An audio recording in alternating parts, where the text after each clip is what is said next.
जैसा कि उमा ने अच्छी तरह से उस समय यह स्पष्ट किया है जब उन्होंने कहा था, हे महेश्वर, अपने पतिदेव के लिए नारी का समर्पण ही उसका सम्मान है, यही उसका शाश्वत स्वर्ग है। भावुकता में वह आगे कहती हैं, मेरी धारणा है कि यदि आप मुझसे संतुष्ट नहीं हैं तो मेरे लिए स्वर्ग की कामना करना बेकार है। जीवन भर वैधव्य क्यों सम्माननीय है, यह मैं नहीं जानता और न ही मुझे कोई ऐसा व्यक्ति मिला है जो इसकी प्रशंसा करता हो, लेकिन इसका पालन करने वाले बहुत हैं। बालिका विवाह की प्रशंसा करते हुए डॉक्टर केतकर का कहना है कि एक सच्चे आस्थावान स्त्री अथवा पुरुष को विवाह सूत्र में बंधने के लिए अन्य पुरुष स्त्री से लगाव नहीं करना चाहिए। इस प्रकार की पवित्रता न केवल विवाह के उपरांत बल्कि विवाह पूर्व भी आवश्यक है, क्योंकि चरित्र का केवल सही यही आदर्श है। किसी अपरिणीता को पवित्र नहीं माना जा सकता यदि वह उस व्यक्ति के अलावा जिससे उसका विवाह होने वाला है किसी अन्य व्यक्ति से प्रणय करती है। यदि वह ऐसा करती है तो यह पाप है। इसलिए एक लड़की की यह अच्छा होगा कि कामावश जागृत होने से पूर्व उसे यह पता होना चाहिए कि उसे किससे प्रेम करना है। हिस्ट्री ऑफ कास्ट इंडिया 1909 तब उसका विवाह किया जाना चाहिए। इस प्रकार की हवाई और कुतर्क की बातें यह साबित करती है कि ऐसी प्रथाओं का सम्मान क्यों किया जाए, लेकिन हमें यह नहीं बताती है कि ये रिवाज कैसे पड़ा। मैं यह मानता हूं कि इनको सम्मान देने की वजह ही यह है कि इन्हें अपनाया गया। जिस किसी व्यक्ति को भी 18वीं शताब्दी की व्यक्तिवाद का अगर जरा सा भी ज्ञान होगा वह मेरे कथन का सार समझ जाएगा। हमेशा से ही यह प्रथा रही है कि आंदोलनों का महत्व अधिक होता है, बाद में उन्हें न्याय संगत बनाने के लिए तथा उन्हें नैतिक बल देने के लिए उन्हें दार्शनिक सिद्धांतों का संबल दे दिया जाता है। इस प्रकार मैं यह निवेदन करता हूं कि इसी वजह से इन रिवाजों की प्रशंसा की गई, क्योंकि इनके चलन को प्रोत्साहन देने के लिए प्रशंसा की आवश्यकता थी। अब यह प्रश्न है कि ये कैसे बढ़े।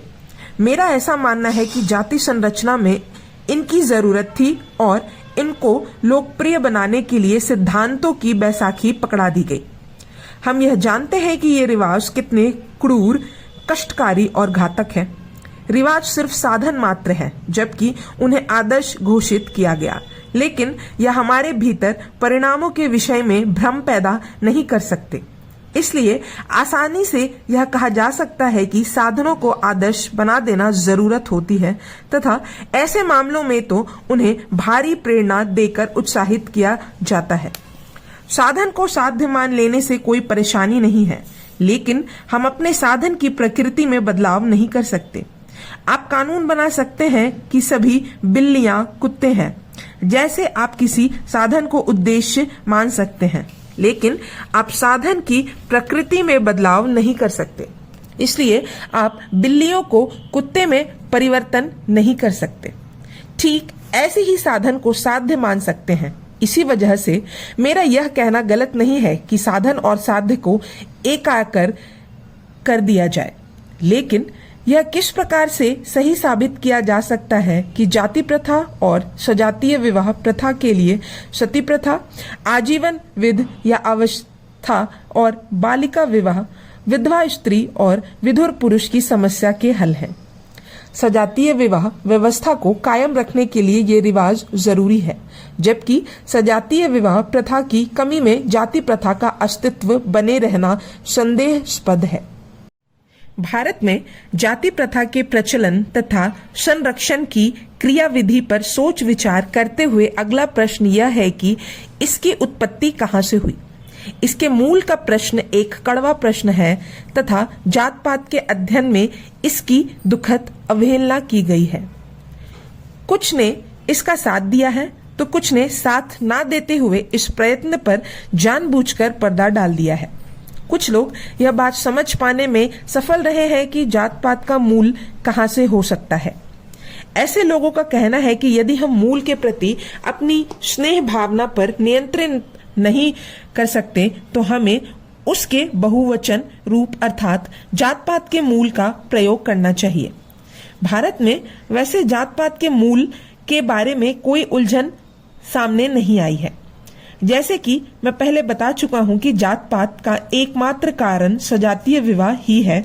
जब मैं जाति के मूल की बात कहता हूं तो इसका अर्थ सजातीय विवाह प्रथा की क्रियाविधि के मूल से है। समाज में व्यक्तियों की एक छोटी सी अवधारणा को ऐसे शक्तिशाली तरीके से प्रचारित करना राजनीतिक भाषा में कोरी बकवास है। ये बेकार की बात है कि व्यक्ति मिलकर समाज को बनाता है, जबकि समाज हमेशा वर्गों से मिलकर तैयार होता है। इसमें वर्ग संघर्ष के सिद्धांत पर जोर देने अतिशयोक्ति हो सकती है, लेकिन यह बात सही है कि समाज में कुछ निश्चित वर्ग होते हैं जो आधार भिन्न हो सकते हैं। वे वर्ग आर्थिक, आध्यात्मिक या सामाजिक हो सकते हैं, परंतु समाज का हर व्यक्ति किसी न किसी वर्ग से जुड़ा हुआ होता है। यह एक सच्चाई है कि आरंभिक हिंदू समाज भी इसका अपवाद नहीं रहा होगा। जहां तक हमें पता है वह अपवाद नहीं था। अगर हम इस नियम को याद रखते तो पाते कि जात पात की उत्पत्ति के अध्ययन में यह बहुत उपयोगी तत्व साबित हो सकता है, क्योंकि हम इस बात को निश्चित करना चाहते हैं कि किस वर्ग ने सबसे पहले अपनी जाति की संरचना की। इसलिए वर्ग और जाति एक दूसरे के दो अलग अलग रूप हैं। दोनों में अंतर सिर्फ इतना है कि जाति अपने को सजातीय परिधि में रचने वाले वर्ग हैं। केवल जाति प्रथा के मूल का अध्ययन ही हमारे सभी सवालों का जवाब दे सकता है।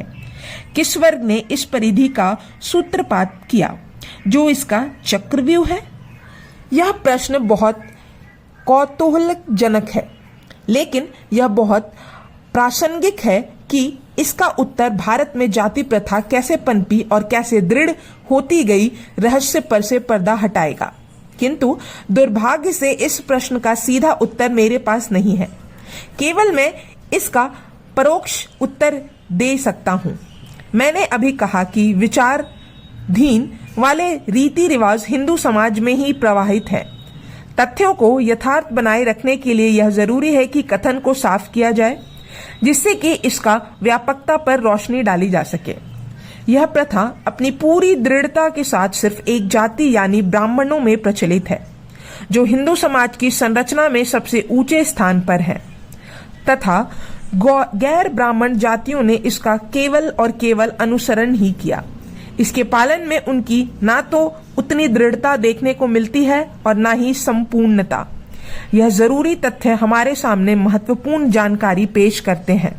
अगर गैर ब्राह्मण जातियों इस प्रथा का अनुसरण करती हैं, जैसा कि आसानी से देखा जा सकता है, तो इस बात को साबित करने की कोई जरूरत नहीं रह जाती कि कौन सी वर्ग जाति व्यवस्था का जन्मदाता है।